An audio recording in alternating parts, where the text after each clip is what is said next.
정보가 있는 시사 토크쇼 장윤선의 팟짱.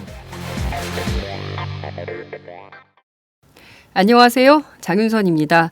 앞서 전해드린 한중 FTA의 빛과 그림자 잘 들으셨습니까?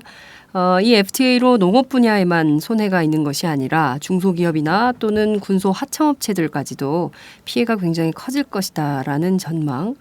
특히 적극적으로 나서서 정부를 향해서 대응을 하지 않으면 그 결과는 참혹할 것이라는 이혜영 교수님의 말씀을 또다시 새기게 되는데요.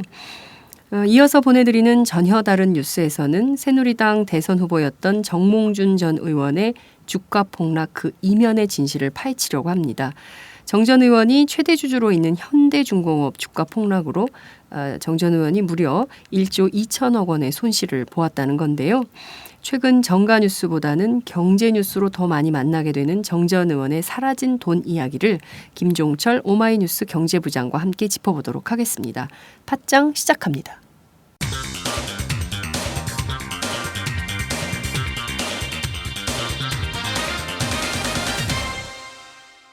전혀 다른 뉴스. 전혀 다른 뉴스 시작하겠습니다. 지난주에 이어서 오늘도 오마이뉴스 경제부의 김종철 경제부장 나오셨습니다. 어서 오세요. 네. 아이고 이게 제가 너무 자주 출연하는 것 같아서 인기가 하늘 높은 줄을 모르고 치솟고 있어요. 너무 부담스럽습니다. 너무. 네. 예. 이렇게 되면 안 되는데. 굉장히 원래. 겸손한 모드로 얘기하고 있지만 실제로 좋아하고 있어. 네. 인기가 점점 좋아지고 있죠. 효성 반응이 뜨거웠다면서요.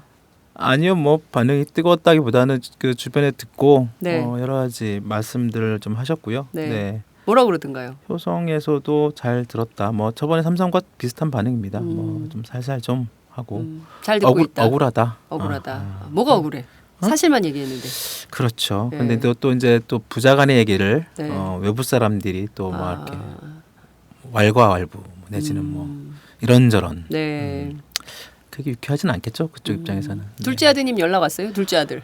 아마 들으셨을 거로 저는 예상은 네. 되는데. 호주에서 들었을 거예요. 네, 왜냐하면 애 키우면서 그 뭐 설거지도 하고 빨래도 맞아. 하고 팟캐스트를 많이 듣게 돼요. 주부들이 많이 들어요. 네. 또 애 데려다주고 하면서 분명히 들었을 겁니다. 네. 그 차 안에서 팟캐스트를 주로 출퇴근길에 많이 듣습니다. 저희는 주로 낮에 들으시라고 낮 방송을 하고 있는데. 호주하고 저희 시간차 없습니다. 그래요? 네. 그러니까 청취자들은 우리는 낮 방송을 하고 있는데 청취자들은 아침하고 밤에 들어. 왜 낮에 하는 거야? 자, 여하간 오늘은 대한민국 대표부자 얘기를 해보도록 하겠습니다. 정몽준 전 새누리당 의원과 현대중공업 얘기를 좀 해보려고 하는데요. 이분은 대한민국 대표부자인데 그분의 회사인 현대중공업은 간접 고용이 4만 명이에요. 그렇죠. 전국에서 최다. 버스 요금은 70원. 해명한다는 게 학생용 팀원이거든. 상당히 논란의 중심에 섰던 그랬죠. 분이십니다. 네. 이분이 새누리당 아니죠. 한나라당 대표도 지냈고 기업 CEO도 했고 또 국회의원도 하고 여러 가지로 뭐 안 하시는 분이 없어요. 다양하게 두루두루 그렇죠. 많은 활동을 하고 계신데 정치인이시죠. 네. 수조 원대 자산가로도 알려져 있는데 이분의 자산이 최근에 재산이 1조 2천억 원이 날아갔다. 이런 얘기가 돌고 있습니다. 이게 무슨 얘기입니까? 이게 어떻게 보면 그 장부상의 재산이죠. 그 정몽준 전 의원. 네. 그 아시다시피 방금 말씀하신 것처럼 현대중공업이라는 네. 세계 1위입니다. 조선업계에서 네. 세계 1위 조선 회사의 최대 주주인데요. 네.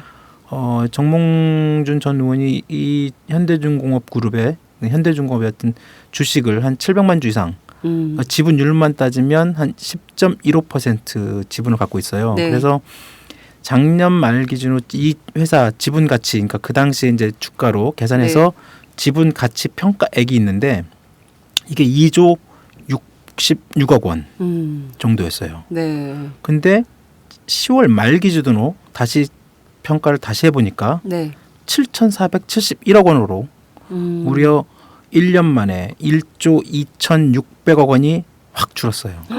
이야. 그러니까 그때 이제 뭐 그 주식 부자 순위 이렇게 쭉 매기잖아요. 네네네네, 랭킹. 그렇죠. 뭐 이건희 회장 1위 뭐 이렇게 쭉 나오고. 네. 그때 정몽준 전 의원이 6위였어요. 네네. 근데 지금 22위까지 어. 이제 추락을 했죠. 네. 주식 부자 순위에서 갑자기 추락을 확. 그러니까 1조 2,600억이 날라갔으니. 그러네요. 네. 그러면 사실 주가가 이렇게 주가 가치가 떨어져서 1년 만에 1조 2,600억. 야, 우리는 뭐 이게 가늠이 안 되는 그렇죠. 돈이야. 이 돈이 도대체 감이 안 얼마야, 되죠. 도대체. 1조란 돈 자체도 그렇고. 네. 단 100만 원 이상 세어보질 못했네. 아, 그런데 재밌는 일화 하나. 원혜영 의원 있잖아요. 원혜영 지금 의원. 네. 새정치민주연합 풀무원 그때 예, 풀무원 기업, 네, 하셨죠. 풀무원 창업하시고 네. 또 지난번에 경기지사 나왔다가 네. 예선에서 탈락하신 그러나 지금 혁신을 주도하고 있는 야당의 네. 혁신을. 근데 네. 이분이 그 정몽준 의원하고 친구세요. 그래서 정몽준 의원이 밥 먹자 그러면 기대를 한다는 거예요. 재벌이 밥을 사니까. 비싼 거. 대한민국 대표 부자가 밥을 사니까 얼마나 비싼 걸 살까. 한껏 기대에 부풀어서 가면 뭐야 이거. 별거 없더라. 그렇죠. 그분들일수록 더 오히려 예, 너무 짠돌이다. 네. 이런 얘기를 정치부 기자들하고 술 마실 때 간혹 그 농반 진반 섞어서 뒷담화를 하십니다. 원혜영 의원요? 원혜영 의원이 예, 그런 얘기를 막 하세요. 왜냐하면 그렇군요. 자기 기대를 했는데 재벌이 너무 짜다. 그래서 재벌이 됐나? 뭐 이런 얘기를 하시기도 하더라고요. 네. 그런데 어찌됐든 이 짠데 이분이 네. 좀 짜신데 6위에서 22위까지 떨어졌으니 이거 얼마나 가슴이 쓰리시겠어요. 그렇죠. 소가리가 좀 있겠죠. 네, 그 현대중공업 주가가 얼마나 떨어졌길래 이렇게 1조 2,600억 이게 뭐 말도 떨려. 현대중공업 주가가 제가 방금 여기 방송 들어오기 전에 다시 한번 봤는데요. 네. 오늘 좀 전 주가가 10만 원 좀 넘어서 10만 9천 원, 11만 원이 안 됐거든요. 네. 이게 지금 현대중공업이 한창 잘 나갈 때 네네. 한 주당 35만 원까지 간 적이 있었어요. 2012년에 얼마 이야. 되지도 않았어요. 네. 2012년 초에는 한 주당 35만 원까지 가던 주가가 네. 이게 이제 1년 전 오늘 11월 11일 네. 빼빼로데이 네. 그때는 28만 원이었어요. 한 주당. 근데 이게 지금 11만 원도 안 가잖아요. 10만 야. 9천 원. 그러면 거의 뭐 한 3분의 1 수준. 네네. 그러니까 이 회사 최대 주주인 정몽준 전 의원이 주식 가치도 그만큼 떨어졌겠죠. 폭락하게 되는 그러니까 1조 2천억 이상 날라간 거고. 네. 그 주식하는 사람들은 요때 들어가야 되나? 그럴 수 있죠. 맞아요. 이런 이게 생각을 바닥이구나. 뭐 네, 해서 요때 들었을 바닥 때. 쳤나 하고 요때 들어가면 또 35만 원까지 회복되지 않을까라는 생각도 하실 것 같은데요. 네. 현대중공업이 이게 배 만드는 조선회사고 그렇죠. 아까 말씀하신 대로 세계 1위의 회사인데 네네. 갑자기 이렇게 주가가 폭락한 것은 실적이 안 좋아졌기 때문에 그런 건가요? 왜 이렇게 갑자기 그렇죠. 된 건가요? 일단 회사 실적이 안 좋으니까 주가는 회사의 실적, 특히 뭐 여러 가지 뭐 내외부적인 환경을 이렇게 반영을 하지만 네. 가장 기본적인 게 회사의 실적이죠. 그래서 이게 주식시장이나 증권가에서 현대중공업이 이 정도까지 네. 할 정도일까라는 그런 여러 가지 생각도 있었고 네. 일단 지금 11월이니까요. 최근 3분기까지 이 회사의 실적을 보면 3분기까지 올해 네네. 1월부터 네. 뭐 이제 9월이죠. 네. 영업 손실만 3조 원이 넘어요. 그러니까 이 올해 3분기 동안 영업 손실 3조 2,272억 원이라고 이렇게 네. 공시를 했거든요. 이야, 그럼 이렇게 3조 3천억 정도 3조 2,272억 네. 뭐 퉁쳐서 3조 한 3천억 정도라고 생각을 너무 세게 쳤나? 네. 3조 2,500억? 네. 너무 외기 힘드니까. 네. 이렇게 손실이 났는데 이렇게 손실이 나면 회사가 좀 버티기 어려운 지경까지 간 거 아니에요? 이러다 망하는 거 아니에요? 그렇죠. 일반적인 회사들은 3조 원 손실 났다고 하면 뭐 어마어마한 거죠. 그러니까 네. 처음에 이제 이 회사가 1분기 3월달, 네. 4월달이죠. 1분기 실적 발표할 때 네. 1,889억 손실 났습니다. 이렇게 공개를 했어요. 네네. 그래서 사람들이 요즘에 조선업이 별로 안 좋으니까 뭐 그러려나 보다. 근데 네네. 2분기 때 또 발표를 했어요. 네네. 이번에는 1조 1,037억 손실 났습니다. 그러니까 이제 계속. 증권가에서 이제 멘붕이 온 거죠. 그쵸. 아니 현대중공업의 세계 1위의 조선회사가 1, 2분기 연속 적자가 2분기가 1조가 넘었다 막 이러면서 네. 이제 말들이 많게 돌기 시작했고 네네. 물론 뭐 어느 정도 적자가 클 거라 예상을 했지만 3분기는 좀 살아나지 않을까 뭐 이런 예상도 있다가 네. 갑자기 3분기 실적이 지난달에 이제 발표가 됐죠. 네. 오히려 더 커진 거예요. 1조 9,346억. 예, 점점 늘어나는 거네. 예. 그러니까 이제 주식시장이 난리가 났죠. 뭐 한 분기 실적 개미들이 걱정이야. 그렇죠. 이분들이 실제적으로 정말 개미 투자들이 엄청나게 손실을 많이 봤죠. 한 주가 한 60% 이상 폭락을 했기 때문에 정말로 꼭지점 내지는 저 위에 있을 때 네. 주식 사시는 분들은 엄청난 손실을 지금 보고 계시는 거죠. 35만 원일 때 사신 분들은 거의 뭐 이 삼성전자까지 갈 수 있다, 올라갈 수 있다라고 한때. 생각을 해서 그럼요. 샀던 분들, 들어왔던 분들 지금 완전 그러니까 박살이 항상 난 상황인데 네. 정말 난리 날 상황이네요. 그러니까 이게 기업 경영 이게 뭐 아무리 기업 경영이 어렵다고 하고 하지만 네. 현대중공업이 이렇게 추락할 거라고 생각하는 사람들이 그렇게 많지는 않았습니다. 아까도 뭐 잠깐 주가를 말씀드렸지만 2010년만 해도 네. 이 회사가 영업이익이 되게 좋았습니다. 그때 그러니까 뭐 지금 4년 전 5년 전이죠. 그러니까 영업이익이 그때는 5조 5천억을 냈던 회사였어요. 네. 2011년에 영업이익은 4조 5천억. 네. 그때부터 이제 꺾이기 시작했다고 해가지고 2012년에 한 2조 원 이익을 냈는데 네. 이제 작년에 8천억 영업이익을 냈어요. 작년 말 기준으로. 네. 근데 1년도 안 돼가지고 갑자기 3조 원이 손실 났다고 하니까 네. 그러니까 8천억 이익 냈던 회사가 한때 5조 원 이익 냈던 회사가 갑자기 네. 3조 원 손실. 왜 그렇게 갑자기 3조 원의 손실을 내게 된 건가요? 그러니까 저희들 처음에 이게 과연 이 금액이 네. 뭐 워낙에 크고 워낙에 네. 이게 과연 이게 가능한가 이렇게 의문이 들기도 하고요. 네. 뭐 기자들 입장에서도 마찬가지인데 하여튼 조선업 특수성을 이렇게 얘기하는 사람들도 있어요. 그러니까 조선업이 이제 그 현대중공업 포함해지고 우리나라가 이제 그 현대중공업, 삼성중공업, 뭐 대우조선해양 최근에 올해 그 사실상 그 망가진 STX 해양 그쪽도 네. 마찬가지지만 우리나라가 거의 이제 세계 조선업을 이렇게 좌지우지했는데 네. 그때 2006년, 2007년까지만 해도 정말 조선업이 잘 나가고 호황을 잘 누리다가 2008년 이제 미국발 금융위기가 딱 터지고 네. 이 조선 배를 갖다가 이제 발주하는 해운 회사들 있잖아요. 네네. 해운 회사들이 선박 이제 왜냐하면 이제 사람들이 경제 위기가 오고 뭐 당장 뭐 세계 무역량도 좀 줄고 네. 소비도 줄고 배를 타고 다니는 사람도 별로 좋고 그러니까 이제 선박 주문이 줄어들 거 아니겠습니까? 그렇죠. 그러니까 뭐 이제 제품을 실어 나르는 것도 좀 물량이 줄어들고 그렇죠. 뭐 이렇게 그게 되는 이제 거죠. 그렇죠. 그러다 보니까 이제 선박 주문도 줄고 여러 가지 이제 이런 배를 만들어 달라고 하는 주문 자체가 줄어들다 보니까 네. 이제 조선업계에서는 어떤 식으로든 하여튼 뭐 뭔가 그 빨리 뭘 만들어서 위기를 그렇죠. 벗어나야 되니까. 그래서 이제 여기서 나온 게 이제 저가 수주 뭐 이런 게 나옵니다. 뭔가요? 이게 저가 수주라는 게? 그러니까 싸게 배를 싸게 만들어 주겠다. 라는 말이죠. 저가 수주. 그래서 덤핑을 통해 가지고 네. 일단 배를 물량을 확보를 하는 겁니다. 그래서 저번에 이거 덤핑 여기서도 덤핑이 나오는 덤핑 거군요. 나오는 저희가 생각하는 이 덤핑과 비슷하지만 이 규모 자체가 엄청 크고 네.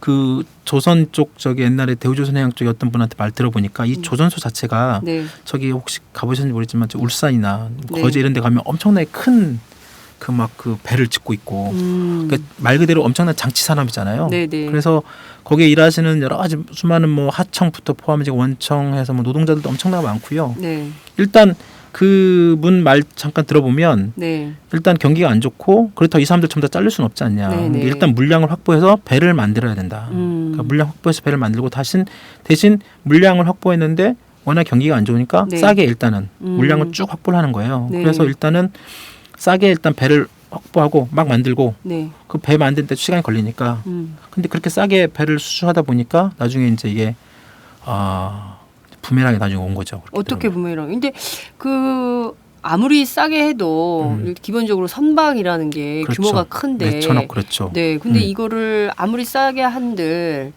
뭐 이- 그러면 이거를 뭐 날림으로 만들어서 팔 수는 없는 거 그렇죠, 아니에요? 그렇죠. 그렇게 팔았다는 얘기예요? 그러니까 만드는 건 날림은 아니지만 네. 그러니까 말씀드린 것처럼 싸게 이제 배를 예를 들면 뭐 1,000억짜리 배다. 뭐 인건비 또 단가를 후려치고 막 이래가지고 하는 거 아니에요? 그렇죠. 근데 이제 기본적으로는 경상경비 비용 네. 부분은 줄이기가 쉽지 않으니까 네. 결국 이렇게 되는 거예요. 그러니까 배를 만드는 보통 한 2, 3년씩 걸리고 네. 그러니까 이제 이게 이제 배 얼마 수준인데 이거는 굉장히 이제 그 영업 기밀이니까 밝히지 않겠지만 네. 현대중공업 공시자료 잠깐 보면 네. 매출액만 딱 보면 2011년부터 올해까지도 54조 원 매출이 비슷해요.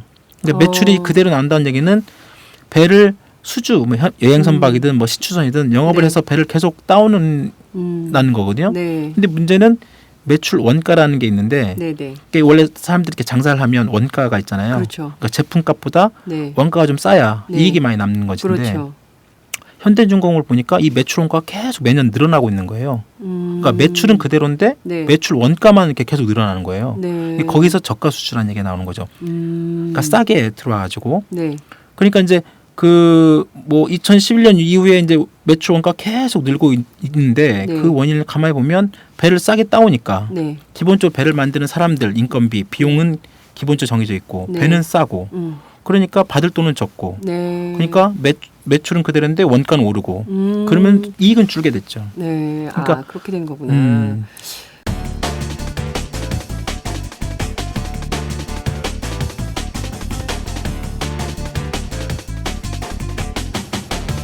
장윤선의 팟짱. 그러면 사실 말씀하신 얘기를 듣다 보면 어찌됐든 이게 예정된 수순으로 터질 게 터진 거다. 그렇죠. 그렇게 볼 수밖에 없는 건데요. 네. 그래서 이번에 회사 임원들도 대거 잘렸다. 잘렸다. 네. 라는 얘기가 있더라고요. 그러니까 말씀하신 것처럼 2011년, 2010년 이런 그 회사의 매출 전표 이런 걸 쭉 보면 네.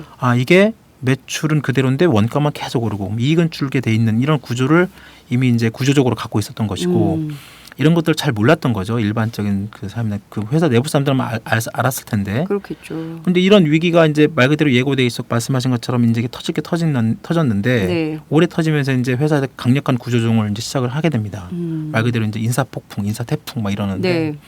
2분기 그때 실적 발표한 다음에 회사가 비상경영 체제로 확 돌아가요. 현대중공업이. 네. 그래서 현대중공업 그룹 안에 네. 3개 회사가 있습니다. 현대중공업이라는 회사가 있고 네. 현대미포조선, 네네. 또 현대사무중공업. 원래 사무중공업을 현대가 또 인수를 해가지고 인수해가지고. 예. 세 개사가 이제 그 현대중공업 그룹 안에 들어있는데 여기에 임원 수만 262명이었어요. 네. 근데 이제 저번에 2분기 실적 발표에 비상경영 체제 들어오면서 사표를 다 받습니다. 일단 사표를 다 내야 돼요. 그렇죠, 다 네. 내. 책임을 져야 되니까. 그렇죠. 그래서 그 중에서 이제 가립니다. 쭉 놓고 81명이 집으로 돌아가게 됩니다. 31%. 31%가 잘린 거예요. 그렇죠. 네. 임원의 31%. 네. 그 이제 분위기가 싸겠죠. 네. 그러면 이제 현장 밑에 있는 직원까지 이제 구조조정되는 거 아니냐 뭐 이러면서 네. 분위기가 뭐 굉장히 좋지 않은데 회사에서는 어쨌든 공식적으로는 일반 직원들에 대한 구조조정은 없다. 근데 다만 지금 돌아가는 걸 보면 전반에 대한 어떤 조직 개편, 네. 뭐 인력 뭐 재배치 이런 것들이 있다 보면 아무래도 거기에 또 불만을 갖고 회사를 그만두는 분들도 계시겠죠. 네. 자, 문제는 여기에 있는 것 같아요. 네. 회사 임원 30%가 잘린 거예요. 그렇죠. 날아갔어요. 네. 정몽준 전 의원의 아들. 음. 이분은 왜 초고속 승진을 한 겁니까? 그 사이에 네. 그렇게 된 거죠. 그러니까 말씀하신 것처럼 임원 81명이 회사를 나가면 정말 어떻게 이게 또 운영이 될까? 네. 그래서 새로운 임원을 28명을 임명을 합니다. 81명 내쫓고 28명을 새로 임명을 하는 그렇죠. 거예요. 승진, 발령. 네. 그분들한테 이제 동기부여가 되는 거죠. 이제 새로운 이제 기업이 임원이 됐으니까. 그 중에 한 명이 정몽준 전 의원의 큰아들. 물갈이 인사를 단행했는데 그렇죠. 물갈이 인사의 수혜자가 큰아들, 정기선 큰아들이 있습니다. 상무로 이번에 승진을 했는데요. 네. 올해 나이가 만 32세. 32의 상무, 32. 네. 대기업 상무, 재벌의 그렇죠. 상무. 그렇죠. 그렇죠. 하여튼 네. 참. 이 정기선 상무가 2009년에 현대중공업에 잠깐 재무팀 대리로 네. 들어왔다가 미국 유학을 갑니다. 네. 갔다가 이제 하여튼 그쪽 사람들의 어떤 코스죠. 항상 잠깐 들었다가 유학 갔다가 다시 들어오면 네. 들어와가지고 올 6월달에 들어옵니다. 부장으로 들어와요. 네. 대리에 갔다가 한 2년 3년 공부 잠깐 한다고 하고 네. 부장으로 딱 들어옵니다. 우리 같으면 대리, 차장, 부장 이렇게 올라가는데 네. 부장으로 들어와가지고 갑자기 또 그 부장으로 딱 들어오자마자 이제 주변에서는 이제 정몽준 전 의원의 아들 큰 아들이고 네. 이제 현대중공업도 이제 3세 경영 네. 이재용 부회장처럼 네. 3세 경영 체제로 가는 거 아니냐 뭐 이런 해석이 나오다가 네. 갑자기 이제 이번에 비상경영 체제 하면서 갑자기 싹 물갈이 되면서 상무 보호를 건너뛰고 네. 상무로 딱 승진합니다. 그러니까 이제 스펙을 우리 같은 사람 아무리 쌓아도 음. 재벌 아빠 스펙을 따라갈 수가 없어요. 그래서 일반적으로 회사 다니면 네. 솔직히 그 샐러리맨의 마지막 꿈이 임원 다는 거, 별 다는 그렇죠. 그런 거잖아요. 예. 한 30년씩 그럼요. 뭐 다녀야 예. 진짜.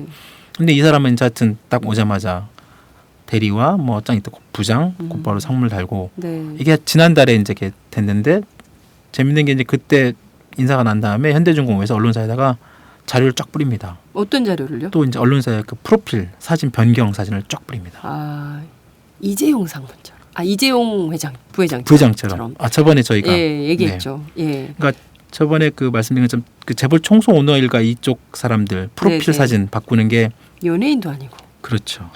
참. 이게 그냥 뭐 어떤 스타일로 바뀌었습니까? 아 이게 그 네. 이 정기선 상무는 네. 원래 현대중공업이 되게 회사가 보수적이고 아무래도 이제 그 노동자하고 그 배를 만드는 업이다 네네네. 보니까 그 아래 보통 사람들은 이제 이 점퍼 있잖아요. 회사 네네. 점퍼. 네네네. 딱 그 회사 점퍼 옆에 현대중공업 한자로 딱 써 있는 거. 아, 그 점퍼 사진이 있습니다. 곤색 잠바. 네. 권색까지는 모르겠는데 아, 여하튼 네. 그 잠바 감청색 잠바. 맞죠. 네네네. 그래가지고 그 잠바 찍은 사진을 쫙 돌렸다가 이번에는 깔끔하게 정장으로 그리고 싹 웃으면서 네. 다시 이제 그런 사진으로 다시 언론사 프로필 사진 쫙 바꿉니다. 아, 참. 이게 하여튼 이게 이 언론사에 이런 사진을 뿌린다는 게 네. 이게 특히 재벌 오너 이쪽 사람들한테는 되게 큰 의미고 또 네. 재계 쪽에서는 이 단순한 뭐 사진 교체의 문제가 아니라 네. 이 사진 속의 주인공이 네. 그 회사 그룹에서 어떤 역할을 할 것이냐 내지는 어떤 위상 어느 정도 위상을 보여주냐라는 네네. 것이라고 일반적으로 재계 쪽에서는 사람들이 이렇게 해석을 합니다. 네. 이 사진 한 장에 기업의 비전이 담겨 있는 거네요. 우리가 이 사람을 중심으로 간다라는 그렇죠. 메시지를 던지고 있는 건데요. 그렇죠. 정몽준 전 의원 그동안 회사가 소유와 경영을 분리해야 된다, 분리돼 있다 이런 주장을 굉장히 했는데 네.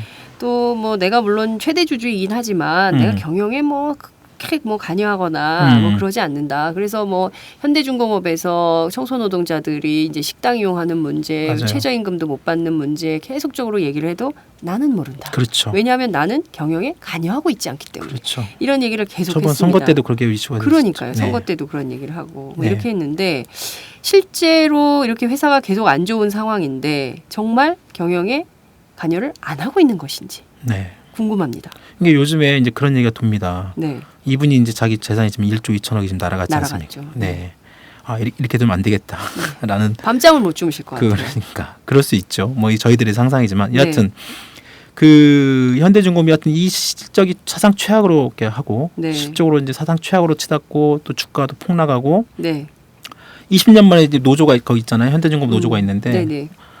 이번에 지난주 7일 날 부분 파업을 벌였어요. 20년 만에 첫 파업입니다. 현대중공업 노조가. 네. 여하튼 그런 현대중공업 80년대 현대중공업 열심히 싸웠는데 그렇죠. 네. 그 이후에 완전히 귀족노조 비판도 있었고. 맞습니다. 네. 그래서 그 현대중공업이 원래 그 한 20년 동안 거의 19년 동안 분규가 없는 사업처럼 유명했는데 네. 지금 돌아가는 이 회사 안팎 이런 여러 가지 상황 속에서 정몽준 전 의원 그러니까 최대 주주 이분이 이제 이렇게 돼서는 안 되겠다라는 생각을 하셨는지는 모르겠지만 네. 이번에 했던 인사 최길선 회장과 권오갑 사장이 그때 아까 비상경영 체제로 이렇게 돌았거든요. 네. 이분들이 임원을 싹 물갈이하고 전반적인 그 구조조정 개혁을 하고 있습니다. 이 최길선 사장과 권오갑 사장이 전형적인 정몽준 전 의원의 그 측근 인사라고 네. 이렇게 알려져 있어요. 네, 그래서 이 두 사람을 내세운 것도 사실상 네. 지금 사실상 정몽준 전 의원이 현대중공업의 경영에 깊숙이 개입하고 있는 거 아니냐라고 얘기를 하고 있고요. 네. 겉으로는 전문 경영 체제를 이렇게 유지를 하고 있지만 네. 속을 가만히 보면 사실상 정몽준 전 의원이 이런 그 최길선 회장이나 권오갑 사장 네. 또 자기 또 아들도 이번에 이제 승진됐고 네.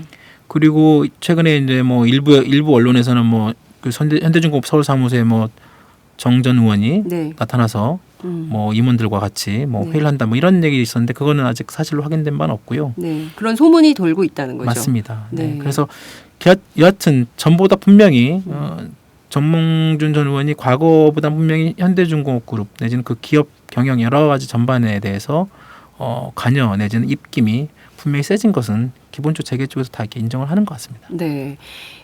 이분이 정치 행보를 지난 그 서울시장 선거 때까지만 해도 열심히 했고 730 여름 지나서 굉장히 뜸해졌어요. 정치권에 여의도에 거의 나타났다는 얘기를 못 들었는데 주가가 이렇게 폭락을 하면서 네.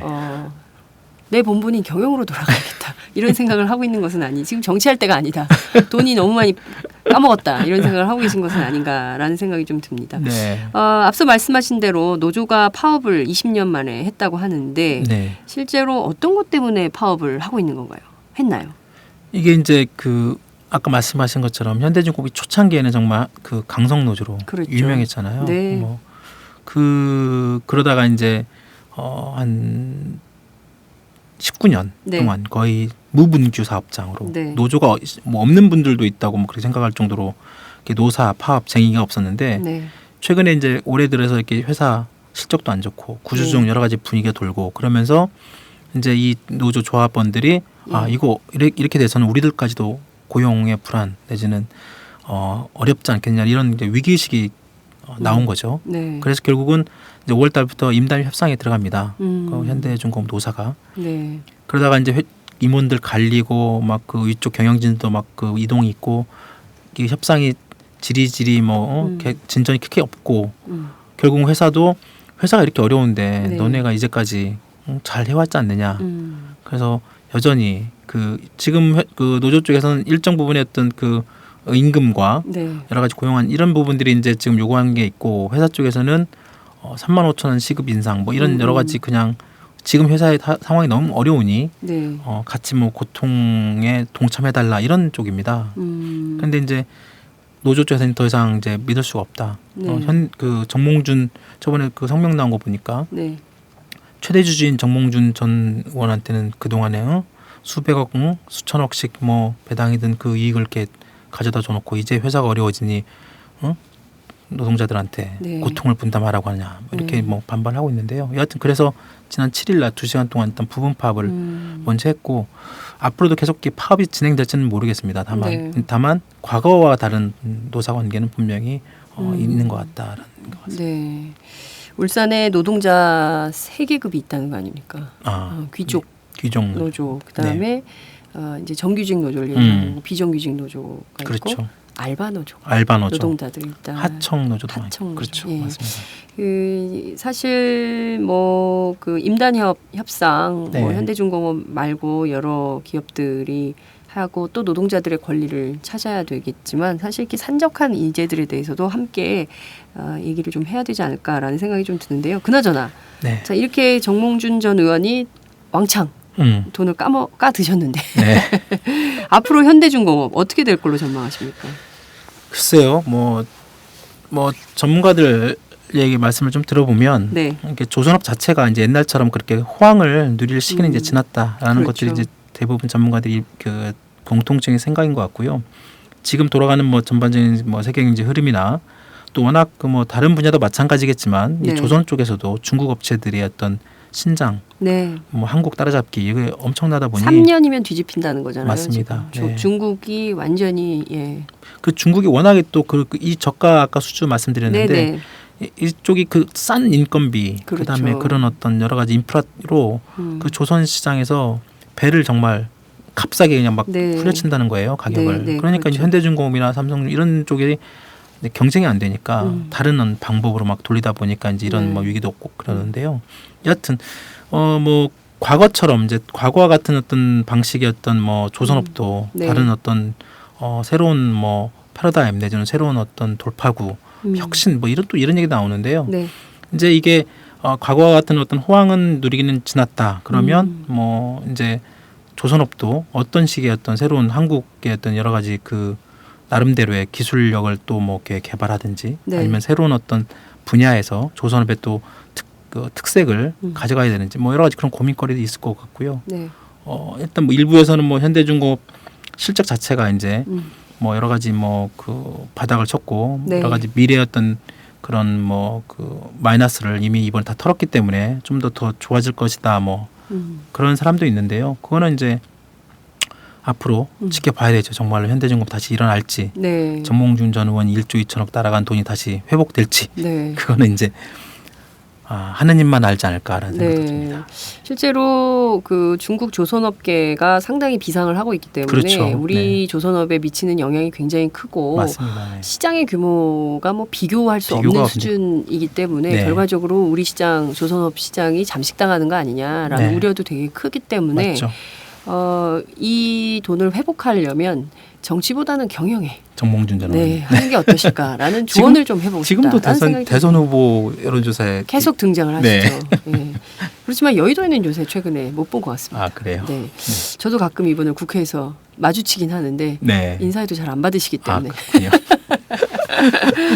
한번 만나면 아유 우려를 좀 해드려야 되겠다라는 생각이 좀 들기도 합니다. 네. 자, 오늘 김종철 기자께서 매주 이렇게 대기업, 특히 재벌의 속사정들을 샅샅이 살펴주셔서 우리 청취자들이 소중한 정보를 잘 꼬박꼬박 듣고 있습니다. 감사합니다. 예, 오늘 말씀 정말 감사드립니다. 아이고, 감사합니다. 네, 다음 주에는 현대중공업의 반응을 챙겨서 나와주시기 바랍니다. 알겠습니다. 네, 감사합니다. 네, 감사합니다. 안녕하세요. 장윤선의 팟짱 애청자 여러분. 저는 김병기입니다. 전에는 편집국장이었는데요. 지금은 10만인 클럽 회원이자 본부장 맡고 있습니다. 그런데 10만인 클럽이 뭐지? 이렇게 궁금해하시는 분들 많으실 겁니다. 오마이뉴스에 자발적으로 구독료를 내는 시민들의 모임입니다. 지금 매월 후원해주시는 분이 몇 명이죠? 8,000명이요. 그럼 앞으로 몇 명을 모아야 합니까? 10만 명이요. 참, 갈 길이 멉니다. 그런데 조중동 구독자는 많게는 100만. 이래서 진보 언론 살아남을 수 있을까요? 10만인 클럽 후원으로 만들어지는 팟짱 응원하고 싶으시다고요? 지금 전화주세요. 02-733-5505로 전화하셔서 내 손번호 274를 꾹 누르세요. 오마이뉴스 기사의 모든 기사 하단에 동그란 주황색 배너를 누르셔도 됩니다. 여러분들의 참여로 팟짱이 웃음소리 더 커질 수 있습니다. 감사합니다.